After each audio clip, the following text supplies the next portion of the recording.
الحمد لله رب العالمين والصلاة والسلام على سيد المرسلين أما بعد فأعوذ بالله من الشيطان الرجيم بسم الله الرحمن الرحيم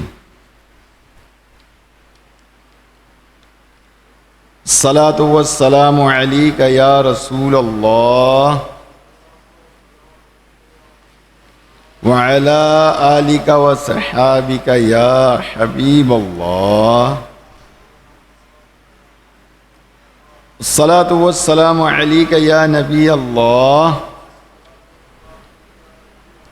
وعلى آلك وصحابك يا نور الله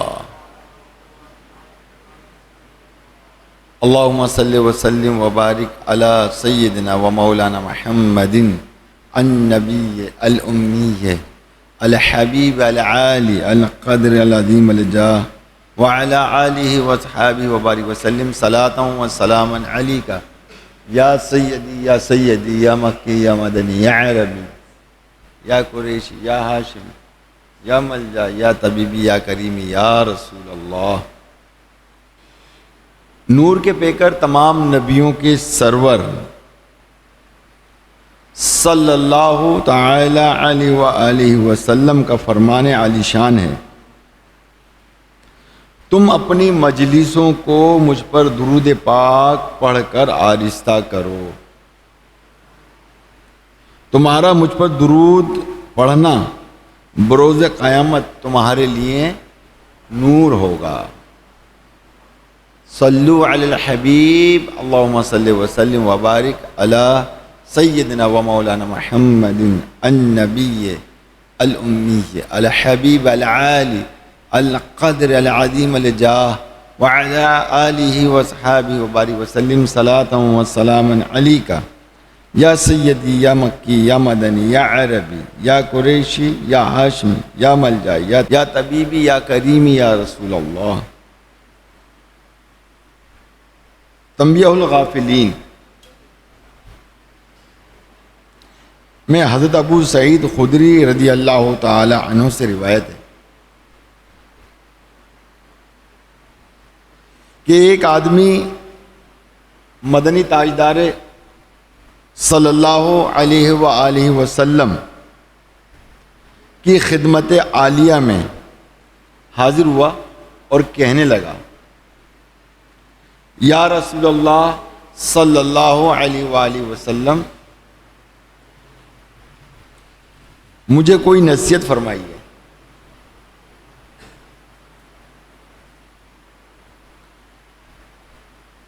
سرکار مدینہ صلی اللہ علیہ وآلہ وسلم نے ارشاد فرمایا، اللہ تعالیٰ کا تقوی لازم پکڑ لو کہ تمام بھلائیوں کی اصل جڑ ہے.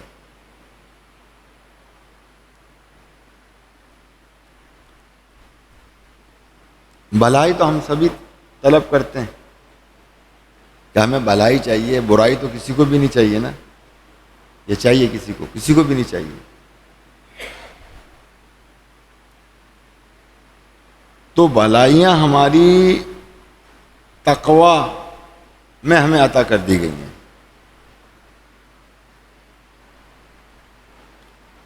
اور فرمایا کہ جہاد کو لازم پکڑ لو کہ یہ اہل اسلام کی رہبانیت یعنی گوشہ نشینی ہے.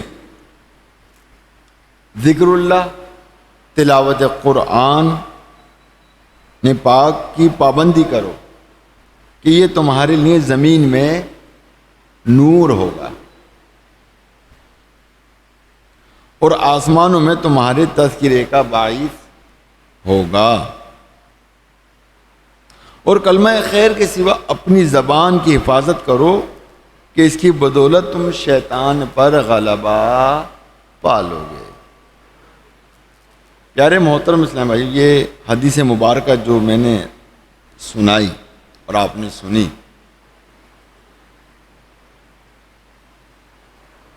اس میں الحمدللہ جن پہلوؤں کی طرف ہماری توجہ دلائی گئی ہے ہمیں سمجھایا گیا ہے کہ اگر ہم ان تمام چیزوں کو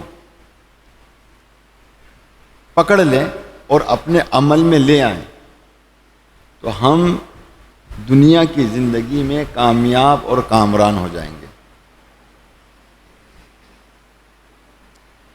سب سے پہلے تو بات یہ کہوں گا کہ دیکھا کہ ہمارے صحابہ کرام جب حضور علیہ الصلوۃ والسلام کی بارگاہ میں حاضر ہوتے تو وہ نصیحت ہی طلب کرتے، کوئی نصیحت فرما دیجیے۔ نصیحت کا مقصد یہی ہے کہ اگر کوئی بات ہمیں ملے گی ہم نے اس پر عمل کرنا، اور یہی ہمارے بزرگوں کا، اسلاف کا بھی یہ بھی عمل ہوا کرتا تھا۔ جب وہ کسی بزرگ کی بارگاہ میں حاضری دیتے، حضور کچھ نصیحت فرما دیجیے، اور وہ ان کے لیے وہ نصیحتیں قبر و آخرت سارے جہانوں کے لیے ایک بہترین نسخہ ہوا کرتا تھا، جس پر وہ عمل کر کے اپنی دنیا، اپنی قبر و آخرت، ہر چیز انہوں نے اپنی سنواری ہے۔ میرے میٹھے محترم اسلامی بھائیوں، ہم سب بھلائیاں چاہتے ہیں کہ ہمیں بھلائیاں ملیں، ہم برائیوں میں مبتلا رہتے ہیں اور برائیوں کو زیادہ اپناتے ہیں، مگر ہمارا اندر کا ضمیر ہم کو کہتا ہے، اور ہم چاہتے بھی ہیں کہ ہمیں بھلائیاں میسر آنی چاہیے اور بھلائیاں ہمارے حق میں بہتر ہے۔ مرنے کے بعد بھی ہمارے ساتھ بھلائی ہونی چاہیے، مرتے وقت بھی بھلائی ہونا چاہیے کہ ہم کلمہ شہادت پڑھ کر ایمان و عافیت کے ساتھ دنیا سے رخصت ہو جائیں، اور بروز قیامت بھی بھلائی چاہیے، میدان عمل پہ بھلائی چاہیے، پل صراط سے گزرتے وقت بھلائی چاہیے۔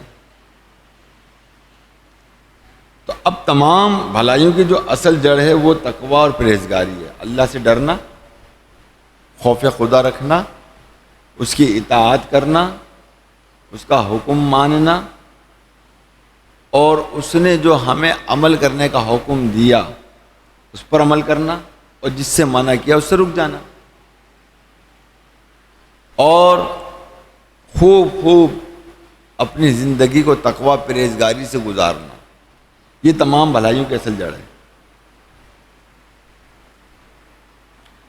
اب جہاد کو لازم پکڑ لیں کہ یہ اسلام کی راہبانیت یعنی گوشہ نشینی ہے، تو میں نے بعض ولیوں کے متعلق پڑھا، جب جہاد کا وقت آیا تو وہ گوشہ نشینی کو چھوڑ دیا کرتے تھے اور جہاد میں حصہ لیا کرتے تھے۔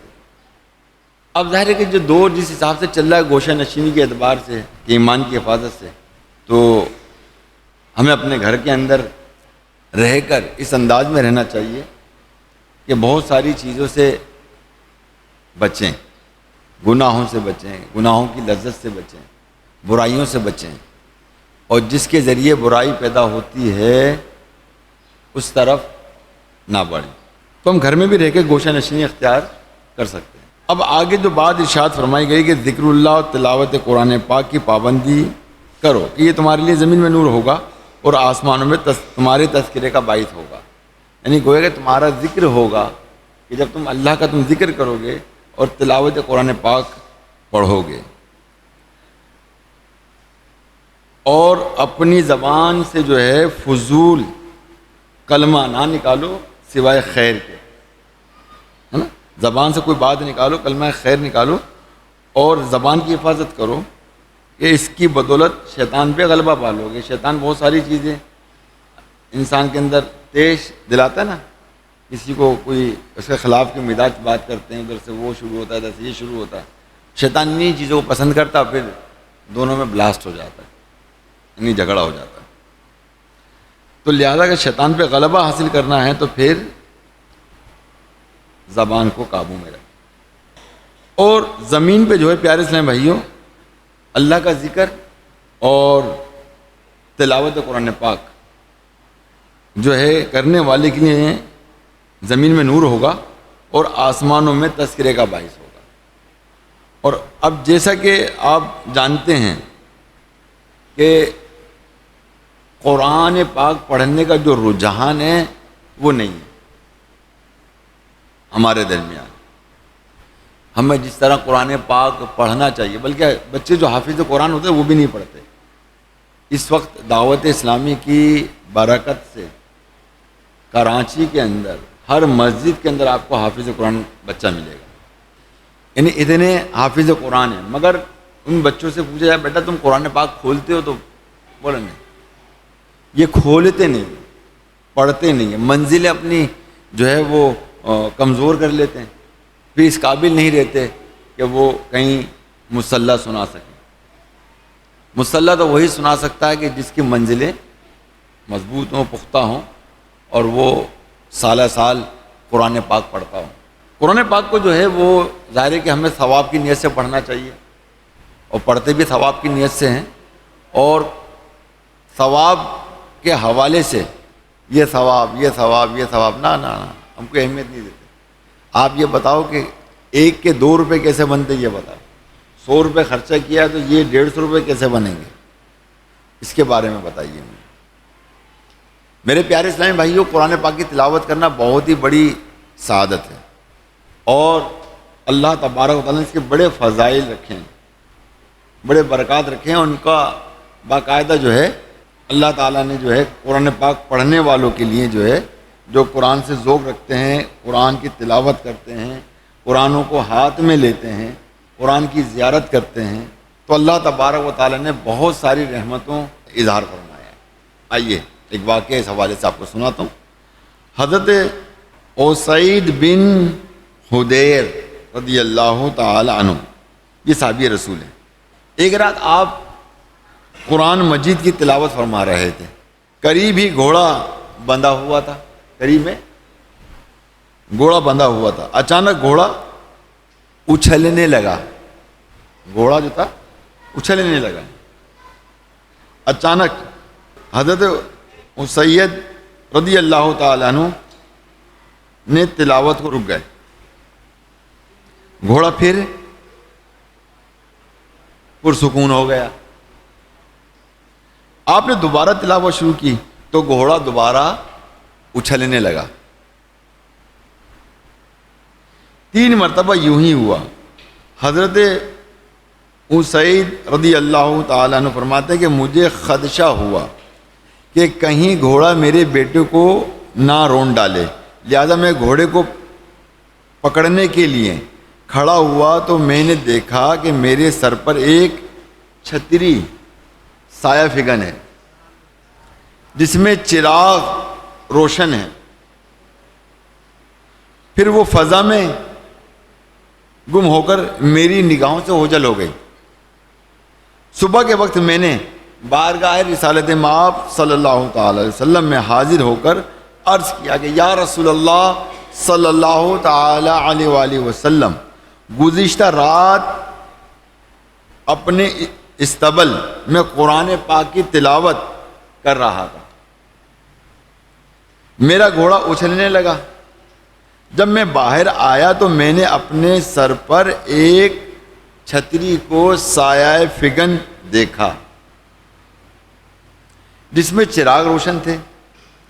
پھر وہ فضا میں بلند ہوتی گئی یہاں تک کہ میری نظروں سے اوجھل یعنی غائب ہو گئی۔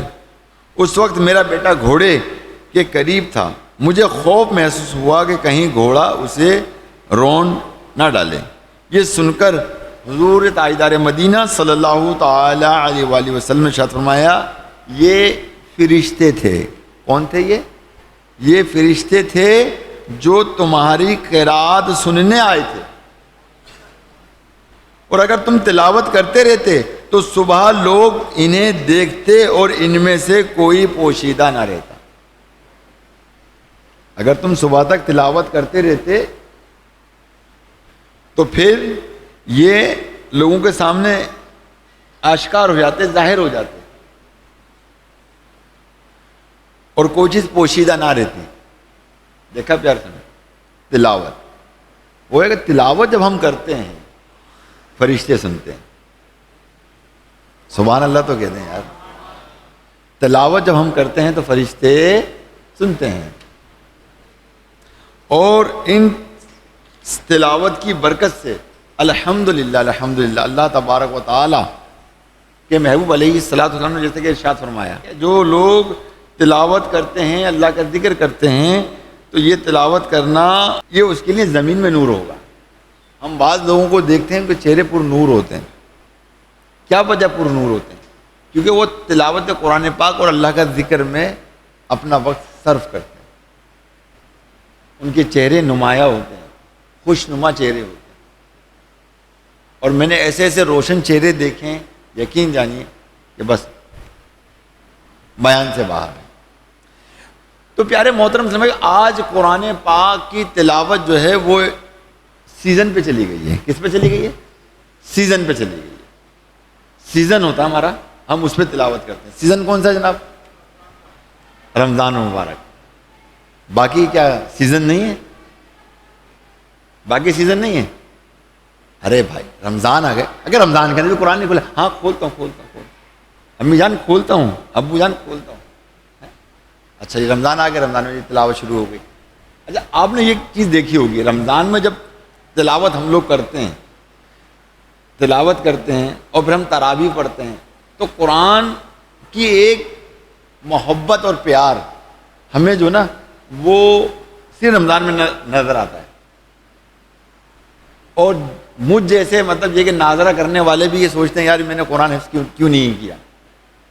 ایسے کتنے لوگ سوچتے ہوں گے کہ ہم نے قرآن کیوں نہیں حفظ کیا. اگر قرآن حفظ کرتے تو آج اگر قاری صاحب قرآن پاک پڑھ رہے تو آج سن رہے ہوتے. ویسے تو عام طور پر ہر مسجد میں تو یعلمون تعلمون کے حساب سے قرآن پاک پڑھا جاتا ہے، جو کہ شرعی ناجائز ہے، حلال ہے ہی نہیں کسی بھی صورت میں.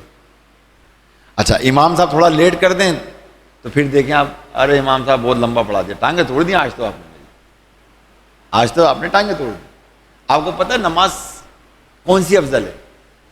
جس میں تلاوت طویل کی جائے وہ نماز افضل ہے. حدیث پاک میں آتا ہے اگر نماز کی افضلیت بڑھانی ہے تو اس کی تلاوت مطلب یہ کہ آپ طویل کر لیں، بڑی تلاوت کر لیں. اچھا امام کے لیے اجازت نہیں ہو سکتی، کیونکہ امام جب فرض میں پڑھتا تو اس کے لیے یہی حکم ہے کہ وہ بزرگوں کا خیال رکھے اور اسی حساب سے تلاوت کرے. ٹھیک ہے نا؟ اگر وہ کرتے ہیں اور پیچھے ذوق اور شوق والے بندے ہیں تو کوئی بات نہیں، کھڑے رہے. مگر اب اس میں ذوق اور شوق ہے کہاں؟ بدقسمتی سے. اچھا ہمارے پاس جو ذوق آتا ہے نا وہ صرف 10 دن کا آتا ہے. کتنے دن کا؟ 10 دن کا. 10 دن کے بعد مسجدیں خالی ہونا شروع ہو جاتی ہیں تراویح کے اندر. تو پیارے اسلام بھائی، قرآن سے محبت کیجئے، قرآن سے پیار کیجئے، قرآن کی تلاوت کیجئے. یہی نہیں کہ آپ سیزن میں کریں. جب آپ عمرے پہ گئے، حج پہ گئے، ارے میں نے 4 قرآن پڑھ لیے، میں نے 10 قرآن پڑھ لیے، میں نے 1 پڑھ لیا، 2 ختم کیے میں نے، بس ختم خلاص. اب قرآن کی ضرورت نہیں ہے کیا؟ بولیے. اب قرآن کی تلاوت کی ضرورت نہیں ہے. آج بتائیے ہمارے گھروں میں صبح تلاوت کرتا کون ہے؟ فجر میں اٹھیں گے تو تلاوت ہوگی نا، فجر میں بھی لوگ نہیں اٹھتے. کیوں؟ نماز کو تو ہم نے بہت ہلکا سمجھا ہوا ہے. نماز کو ہم نے بہت ہلکا، اور اس کو قضا کر لینا ہمارے لیے کوئی مسئلہ نہیں ہے. نیور مائنڈ، کوئی بات نہیں. ہمارے مزاج کو مطلب برا نہیں لگتا کہ ہم نے نماز قضا کر دی. ہم چاہے فجر قضا کر دیں، چاہے ظہر کر دیں، چاہے عصر کر دیں، چاہے مغرب کر دیں، چاہے عشاء کر دیں، تو کوئی مطلب ہے ہی نہیں اس چیز پر ہمارا کہ ہمارا خون جلے، دل جلے، یہ کیا ہو گیا ہم سے. مگر جو نماز پڑھنے والا ہوتا ہے نا، نماز پڑھنے والا وہ ہر حالت میں نماز پڑھتا ہے. اور بعض نمازی ایسے ہوتے ہیں تھوڑا بخار چڑھتا ہے نا یا موشن ہو جاتے ہیں تو نماز نہیں پڑھتے. میں تو یہ کہتا ہوں یہی تو وقت ہے اللہ کی بارگاہ سے لوٹنے کا، ولایت کا تاج پہننے کا. اب تم بیمار پڑے ہو، ٹھیک ہے تم جماعت سے نہیں پڑھ سکتے، اب تم نماز پڑھو، قائم کرو نماز کو. اگر بیٹھ کے کھڑے ہو کے نہیں پڑھتے بیٹھ کے پڑھو، اگر بیٹھ کے بھی نہیں پڑھ سکتے لیٹ کے پڑھ لو، اشاروں میں پڑھ لو. یہ اشاروں میں پڑھنا، یہ بیٹھ کے پڑھنا، اس تکالیف میں پڑھنا، اللہ کی بارگاہ میں سعادت مند کہلاؤ گے. ہاں سعادت مند کہلاؤ گے. یہ دیکھو کہ میں نے اس کو بیمار کیا، مگر اس کو معلوم ہے کہ اس کا کوئی ہے رب عز و جل جس کی عبادت کرنی چاہیے تھی. جب اس کا وقت آیا تو وہ نماز قائم کر لی. اب یہاں ایک بات اور مجھے یاد آ رہی ہے کہ میں چاہ رہا ہوں یہ بات بھی اب تک شیئر کروں جو میں نے کتابوں میں پڑھی ہے. جب ہمارے صحابہ کرام نماز پڑھا کرتے، جب نماز کا وقت آتا تھا تو وہ اس کنڈیشن میں ہوتے تھے.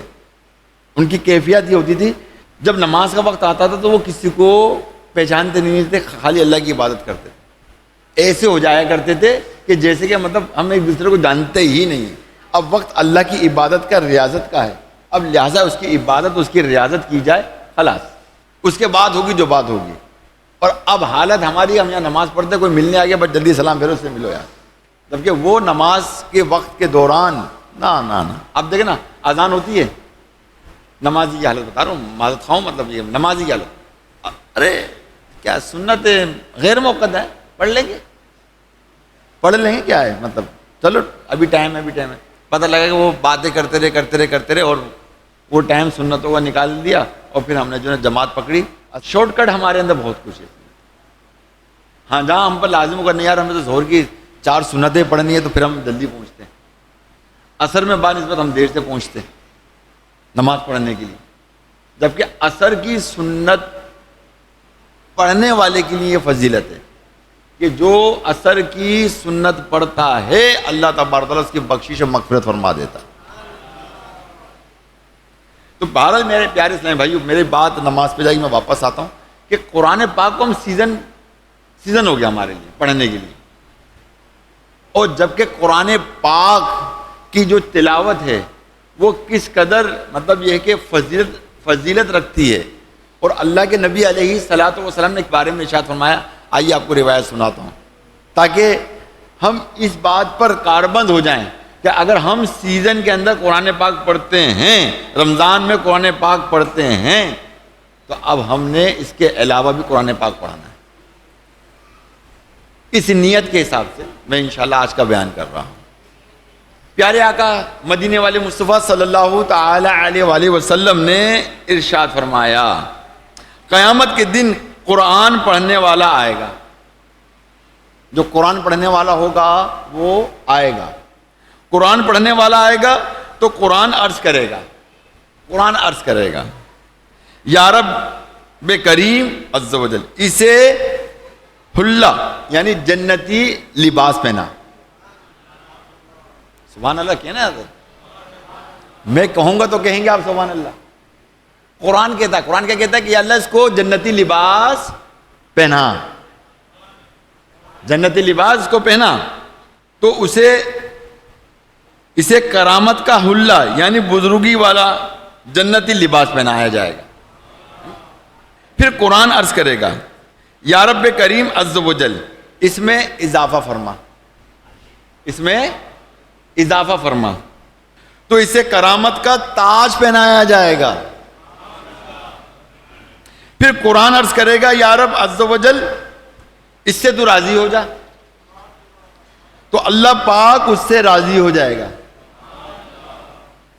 پھر اس قرآن پڑھنے والے سے کہا جائے گا قرآن پڑھتا جا اور جنت کے درجات طے کرتا جا، ہر آیت پر اسے ایک ایک نعمت عطا کی جائے گی. دیکھا قرآن پڑھنے والے کے لیے، کس کے لیے ہے؟ اب جو قرآن پڑھنے کے باوجود قرآن نہ پڑھتا ہو، جس نے نہیں پڑھا ایک بات کر لیتا ہے. ابھی میں یہاں دیکھتا ہوں الحمدللہ ہماری اپنی مسجد میں بزرگوں کو دیکھ رہا ہوں میں، ماشاءاللہ سے قرآن پاک پڑھ رہا ہے. اگر پڑھے میں تو اس کی تجوید پڑھ رہا ہے، مخارج پڑھ رہا ہے، تاکہ اچھے اور خوبصورت انداز میں قرآن کو پڑھا جائے. اب مخارج کے اعتبار سے جو نا لوگ پڑھتے ہی نہیں ہیں. ناراض مت ہوئیے کہ بات آپ کو بتاتا چلوں، بعض لوگ اکثر لوگوں کو سورہ فاتحہ نہیں آتی، سورہ فاتحہ آتی ہی نہیں پڑھنا. ہاں روٹین کے حساب سے ہم نے رٹی ہوئی ہے، یاد ہے ہمیں، مگر اس میں کتنی ہم غلطیاں کرتے ہیں. کبھی کسی قاری کو سنایا آپ نے؟ اور ہر بندہ قاری نہیں ہوتا، قاری وہی قاری ہوتا ہے کہ جو تجوید کو جانتا ہو اس کو قاری کہا جائے گا. یہ نہیں جس کو جو خوش اعلان پڑھ رہا ہو مگر وہ لہنے خفی لہنے جلی کر رہا ہو. اب آپ بولیں یہ کیا چیز ہے؟ یعنی چھوٹی بڑی غلطیاں کر رہا ہو اور آپ کے علم کے اندر ہی نہیں ہے کہ وہ کون سی غلطیاں کر رہا ہے, کون سی غلطیاں کر رہا ہے. یہ جو قاری ہے نا, قاری جو تجوید کو جانتا اس کو سنایا, آپ کا دودھ پانی کا پانی کر دے گا, یقین جان پانی کا پانی کر دے گا. یار ہم نے اپنی عمر اتنی گزار دی, ہمیں سورہ فاتحہ نہیں آتی, ڈھنگ سے پڑھنا نہیں آتی. جب سورہ فاتحہ نہیں آئی تو سورہ اخلاص کیا آئے گی؟ ایک بات سورہ اخلاص کیا, ہمیں سب کچھ یاد ہے, یہ بات نہیں ہے, مگر کیا کہ ہم نے اس کو اس طرح نہیں پڑھا جس طرح کہ اللہ کے نبی نے ارشاد فرمایا کہ قرآن پاک کو عربی کے لب و لہجے میں پڑھو. کس میں پڑھو؟ عربی کے لب و لہجے میں پڑھو. اب عربی کے لب و لہجے میں پڑھنے کے لیے ہمیں اس کی ادائیگی کا سیکھنا ہمارے لیے ضروری ہے, جس کو ہم کہتے ہیں مخارج. تو لہذا میرے میٹھے اور محترم اسلامی بھائیوں, قرآن پاک کو دیکھیے کہ قرآن پاک اس سے کہے گا کہ تو قرآن پاک پڑھتا چلے جا اور اپنے درجات بلند کرتا چلے جا, اور ہر آیت پہ تجھے ایک نعمت عطا کی جائے. رسول اکرم نور مجسم صلی اللہ تعالی علیہ وآلہ وسلم نے ارشاد فرمایا, اللہ پاک قرآن سننے والے سے دنیا کی مصیبتیں دور کر دیتا ہے. قرآن پاک سننے سے, قرآن پاک سننے سے. اب ایمانداری سے بتائیے کہ جب ختم شریف ہوتا ہے, تیجے میں ہوتا ہے, تیجے کی بات کر رہا ہوں, ویسے تو ہم نے ہر جمعہ رات کو یہاں پہ ختم شریف رکھا ہے, ہم اس کو آن ایئر بھی چلا دیتے ہیں. تو امام صاحب ختم شریف پڑھتے ہیں یہاں پر. اب جو لوگ ذوق و شوق میں بیٹھ رہے ہیں, اپنے مرحومین کے لیے بیٹھ رہے ہیں تاکہ انہیں قبر میں راحت ملے, انہیں سکون ملے, ان کے گناہ ختم ہو جائیں, اور ان کے اگر گناہ نہیں ہے تو اب ان کے درجات بلند ہو جائیں, ان کو مقام ملے, انہیں جنت الفردوس میں مقام ملے. ان کی محبت میں رہ کے یہاں بیٹھ کر جو ہے انہیں ایصال ثواب کرتے ہیں. اب جو تیجا ہوتا ہے, اب اس میں قرآن پاک پڑھا جاتا ہے, قرآن پاک پڑھا جاتا ہے, تو لوگوں کے اندر بیزاری کا عنصر پایا جاتا ہے. قرآن کو سننے کے لیے تیار نہیں ہے, قرآن کو سننے کے لیے تیار نہیں ہے. ایسی حالت ہمارے کو اتنے خراب ہمارے اندرونی حالات ہو گئے. یقین جانو بعض جگہ میں میت میں شریک ہوتا ہوں تو کہتے ہیں نہال بھائی ہاں یار دعا مختصر کرا دیجیے گا. اچھا, میں نے کہا میں دعا ہی نہیں کراؤں گا. یقین جانو میں کہا میں دعا ہی نہیں کراؤں گا. جو مرنے والا جو مر گیا بیچارہ, وہ تو کہہ رہا ہے میرے لیے دعا کرتے رہو کرتے رہو کرتے رہو. وہ تو یہ چاہتا کہ تم دعا کرتے رہو. ہم کہتے ہیں بس دعا نہیں کرانا. دعا سے بھلائی پہنچتی ہے مرحوم کو. یار وہ تلاوت لمبی نہیں کرنا, یار کیا بولتے ہیں, تلاوت لمبی نہیں کرنا, تلاوت بولیے لمبی نہیں کرنا. اب آپ کیا تھا, یار گرمی بہت ہو رہی ہے, بہت تکلیف ہو رہی ہے, بس جلدی کرو جلدی کرو, مٹی ڈالو, بس نکلو فٹافٹ نکلو. ارے بھائی معاملات تو دیکھو یار, اس کے ساتھ کیا معاملات گزر رہے ہیں, اس کے ساتھ کیا کرنا چاہیے اس وقت, اس کے ساتھ کتنی دل جوئی کرنی چاہیے کہ وہ دنیا سے رخصت ہو چکا ہے, کس وقت تک اس کے پاس رہنا چاہیے. اور جبکہ اللہ کے نبی علیہ الصلوۃ والسلام ارشاد فرما رہے ہیں, اس کو کوٹ کر لیجئے, اپنے دل کے مدنی گلدستے میں سجا لیجئے کہ اللہ کے نبی علیہ الصلوۃ والسلام نے ارشاد فرمایا کہ اللہ پاک قرآن سننے والے سے دنیا کی مصیبتیں دور کر دیتا ہے. آپ کو وظیفہ چاہیے, بولیے, آپ کو تعویذ چاہیے, اس سے بڑھ کر اور کون سا تعویذ ہوگا, اس سے بڑھ کر اور کیا ہوگا. قرآن کو سنو. کس کو سنو, کس کو سنو, قرآن سنا. میں نے ایک پروگرام رکھا یہاں پر قرآن کی تلاوت کا کے حوالے سے. میں آپ کو بتاؤں, دیکھو لوگوں کا ذہن بتا رہا ہوں میں کہ میں نے ایک اسپیشل ایپیسوڈ رکھا کہ جس کے اندر جو ہے ہم ایک مطلب یہ کہ رکوع پڑھیں گے اور اس کا ترجمہ پڑھیں گے, قرآن سنائیں گے, آن ایئر چلائیں گے. لوگوں نے شروع میں دیکھا, بعد میں ایک بندہ دیکھنے والا نہیں, ایک بندہ سننے والا نہیں, ایک بندہ نہیں. تو پھر میں نے کہا بھائی اس کو بند کر دو. لوگ قرآن کو سننے والے نہیں ہیں. ہاں اس کے برعکس شاید آپ اپنے چینل پہ گانے شانے لگا دیں یا رومانٹک سین لگا دیں, پھر دیکھیں کیا ہوگا. اب سمجھ میں آتی ہے ساری چیزیں. لوگ اس کو کس قدر فالو اپ کرتے ہیں, مطلب اس کو دیکھتے ہیں, اس کو اس میں گھستے ہیں, باقی ان چیزوں میں کہاں جاتے ہیں. یہ مشاہدہ ہے, اور مشاہدہ کہ ہمارے جیتی جاگتے ہم دیکھ رہے ہیں جو ہو رہا ہے اس وقت. اور جب کہ پیارے اسلامی بھائیوں کہ اللہ کے نبی نے ارشاد فرمایا کہ قرآن سننے والے سے دنیا کی مصیبتیں دور ہوتی ہیں اور قرآن پڑھنے والے سے آخرت کی مصیبتیں دور ہوتی ہیں۔ قرآن جو پڑھے گا بندہ سننے سے تو دنیا کی آفت و بلایات دور ہوں گی، اور تلاوت کرنے سے جو تلاوت کرنے والا ہوگا، قرآن پاک پڑھنے والا ہوگا، تو اس کی آخرت کی مصیبتیں دور ہوں گی۔ قرآن پاک کی ایک آیت سننا سونے کے خزانے سے بہتر ہے۔ یار دیکھیں کون ارشاد فرما رہا ہے، بولیں یار کون بتائیں؟ اللہ کے نبی ارشاد فرما رہے ہیں، میں نہیں کہہ رہا، کوئی اللہ کا ولی نہیں کہہ رہا، کوئی صحابی نہیں کہہ رہا ہے، وہ نبی ارشاد فرما رہے ہیں جو افضل و اعلیٰ ہیں، جو اول اور آخر ہیں، اور وہ نبی کہ جن کے ہم امتی ہیں، جن کے ہم امتی ہیں، وہ ارشاد فرما رہے ہیں، کیا فرما رہے ہیں کہ قرآن پاک کی ایک آیت سننا سونے کے خزانے سے بہتر ہے۔ امام صاحب بہت لمبا کر دیا آپ نے، کاروبار بھی کرنا ہے، کام بھی کرنا ہے، یہ بھی کرنا ہے، وہ بھی کرنا ہے، اور پھر اپنی تعویلیں پیش کرتے ہیں۔ یہ کیا ہو گیا یار، ہمارے اندر کی حالت کو کیا ہو گیا؟ ایسی کیفیت اتنی خراب کیوں ہو گئی کہ ہم قرآن کو سننے کے لیے تیار نہیں ہیں، تلاوت سننے کے لیے ہم تیار نہیں ہیں، ہمارا ذہن تیار نہیں ہوتا۔ کم از کم ہم کان لگا کے سنیں تو صحیح، سنیں گے تو یہ فضیلتیں حاصل ہوں گی ہمیں۔ ایک آیت اگر اس کی تفسیر کے ساتھ پڑھی جائے، اس کی ترجمے کے ساتھ پڑھی جائے، اور اس کے سمجھنے کے اعتبار سے پڑھی جائے، اندازہ کیجئے کس قدر برکت ہوگی اور کس قدر اس کی فضیلت ہے۔ کہ آپ اندازہ کیجئے کہ قرآن پاک کی ایک آیت سننا سونے کے خزانے سے بہتر ہے، اس کی ایک آیت پڑھنا عرش کے نیچے موجود تمام چیزوں سے افضل ہے۔ اینڈ ہو گیا، اینڈ ہو گیا۔ اندازہ کیجئے ایک قرآن سے کی تلاوت سے دور بھاگنے والوں، بیزار تو نہیں بولوں گا، بظاہر تو عمل ایسے ہی ہے، برا نہیں مانے، ہمارے اندر کا یہ ہے، یہ چھپا ہوا چور ہے جو ہمارے اندر ہے، جو ہم قرآن نہیں سن سکتے، قرآن ہم نہیں سن سکتے۔ جبکہ قرآن پاک کے متعلق اللہ تعالیٰ نے بھی ارشاد فرمایا کہ وَهَذَا كِتَابٌ أَنزَلْنَاهُ مُبَارَكٌ فَاتَّبِعُوهُ وَاتَّقُوا لَعَلَّكُمْ تُرْحَمُونَ، اور یہ برکت والی کتاب ہم نے اتاری۔ قرآن کہتا ہے یہ برکت والی کتاب ہم نے اتاری تو اس کی پیروی کرو، یعنی اس کا حکم مانو جو اس میں ہے حکم، اور پرہیزگاری کرو کہ تم پر رحم ہو۔ خود قرآن پاک بھی ارشاد فرما رہا ہے۔ اب قرآن پاک پڑھنے پڑھانے والوں کے مختلف انداز اور مختلف کیفیات، جس طرح وہ پڑھا کرتے تھے، اللہ اللہ اللہ اللہ۔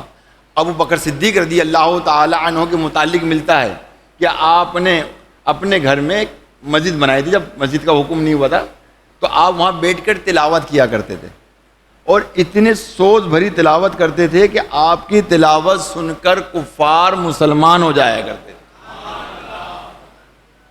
اور اس قدر گریہ اور زاری ہوتی تھی، آنکھیں اشکبار ہوتی تھی۔ آج قرآن کی کوئی تلاوت سن لے، کچھ بھی، ہمارے دلوں پہ اثر ہوتا ہی نہیں، ہوتا ہی نہیں۔ نہ ہونے کی وجہ، سب سے بڑی وجہ ہمارے اپنے گناہ ہیں، جو ہمارے دل پر ایک نقطہ لگ لگ کر دل کو مردار بنا دیا ہے، اس لیے نیکیاں بھلی نہیں لگتی، گناہ بھلے لگتے ہیں۔ شہوت کے ہاتھوں ہم مجبور ہو کر گناہ کی طرف التفات کرتے ہیں، نہ کہ نیکی کی طرف ہم بڑھتے نہیں ہیں کہ ہم اللہ کی رحمتیں ملیں گی، اللہ کا قرب ملے گا، اللہ کی طرف سے ہمیں انعامات کرامات ملیں گی، جو اللہ کا وعدہ ہے وہ ہم کو ملے گا۔ نہ وہ تو سارے معاملات ادار پر ہیں ہمارے، ہم یہ سمجھتے ہیں۔ اچھا ادار ہے تو اچھا کتنا ادار ہے، کتنا ادار ہے چلیں بتائیں؟ 60 سال، 65 سال، 70 سال، 80 سال، 90 سال، 100 سال، 150 سال کا کوئی بندہ ہے؟ بولیے، بہت زیادہ 108 سال، پھر ادھار ختم، پھر جو کیا ہے وہ سامنے ہے۔ اب اس میں پچھتاوا ہے، بہت برا حال ہے، اور اگر پچھتاوا نہیں ہے اور اللہ کی بارگاہ میں ہم مطلب یہ ہے کہ سعادت مند ثابت ہو گئے تو ہمارے پیارے نہیں آ رہے، تو ہم چاہتے ہیں کہ قبر کے اندر بھی ہمارے ویارے نیارے ہوں، بلکہ قبر چھوڑیں پہلے دنیا پہ آئے کہ ہم چاہتے ہیں کہ دنیا کے اندر بھی ہمارے ویارے نیارے ہوں، قبر کے اندر بھی ہمارے پیارے نیارے ہوں، اور میدان محشر کے اندر بھی ہم مامون اور سکون والی اطمینان والی جگہ پہ ہوں، اور سیدھے ہاتھ میں نامہ اعمال ملے اور پل صراط سے بجلی کی مانند گزر جائیں۔ تو پھر پیارے اسلامی بھائیوں، ہمیں اللہ اور اس کے رسول کے احکامات کی پابندی کرنی ہوگی۔ قرآن پاک کو مقصد ہم نے وظیفے کے طور پہ نہیں پڑھنا، یہ بھی یاد رکھیے گا۔ آج یہ تعویذ کے لیے ہو گیا، وظیفے کے لیے بن گیا قرآن پاک، بدقسمتی سے اپنے مشکلات کو حل کرنے کے لیے بن گیا۔ مانا کہ ساری مشکلات کا حل اس میں موجود ہے، مگر اصل جو چیز ہے وہ تلاوت اور اس کو سمجھنے کی ضرورت۔ اب اس کو سمجھنا آپ خود سے نہیں سمجھ سکتے، آپ ترجمے سے بھی نہیں سمجھ سکتے ساری چیزیں۔ پڑھ لیں ترجمہ، کبھی سمجھ میں نہ آئے تو جو اس کا اہل ہوتے ہیں ان سے سمجھیے۔ میری بات سمجھ، قرآن پاک کو یعنی اس کی تفسیر ہے، تفسیر پڑھیے اس کی۔ اچھا تفسیر پڑھیں گے تو اس سے ساری چیزیں سمجھا، خود سے تفسیر نہیں کر سکتے، اتنے بڑے اہل نہیں کہ ہم خود سے تفسیر کرائیں، وہ علم ہم نے حاصل نہیں کیا۔ اگر آپ اس کو تفسیر کے ساتھ پڑھیں گے پھر آپ کو ہر چیزیں جو ہیں وہ قرآن کی سمجھ میں آئیں گی۔ اور خالی قرآن کا ترجمہ کوئی مطلب اپنے ذہن سے اخذ کرنا یہ بھی صحیح نہیں ہے، یہ بات یاد رکھیں۔ اس کے لیے اگر نہیں سمجھ میں آتا تو پھر اہل علم سے رابطہ کریں۔ دیکھیے چھوٹی سی ایک مثال دے کے اپنا بیان ختم کرتا ہوں میں، کہ کسی نے کہا کہ صلاۃ کے معنی صلاح کے معنی درود پاک کے بھی سب کو پتہ اور نماز کے بھی ہیں۔ کس کے؟ تو ایک شخص نے کہا کہ صلاح کے معنی بانسری بجانے کے ہیں۔ کیا بجانے کے؟ بانسری بجانے کے۔ تو 5 وقت بانسری بجا لیا کروں، تو مجھے نماز قائم کرنے کی کیا ضرورت ہے؟ تو مفتی احمد یار خان نعیمی رحمۃ اللہ تعالی علیہ نے فرمایا کہ صلاح کے معنی کولے مٹکانے کے بھی تھے، تو 5 دم کولے مٹکا لیا کر پھر تو۔ مطلب اہل علم کے پاس بیٹھنا ہوگا اور تمام چیزوں کو سمجھنا ہوگا، اور جو قرآن کا حکم اگر واضح طور پہ ہم تک پہنچتا ہے تو پیارے اسلام بھائی ہمیں اس پر عمل کرنا چاہیے، ہم پہ لازم ہے، فرض ہے، اس میں کوئی گنجائش نرمی کی گنجائش بالکل بھی نہیں۔ اللہ تعالیٰ کی بارگاہ میں دعا، اللہ تعالیٰ آپ کو، مجھ کو، سب کو عمل کرنے کی توفیق رفیق عطا فرمائے۔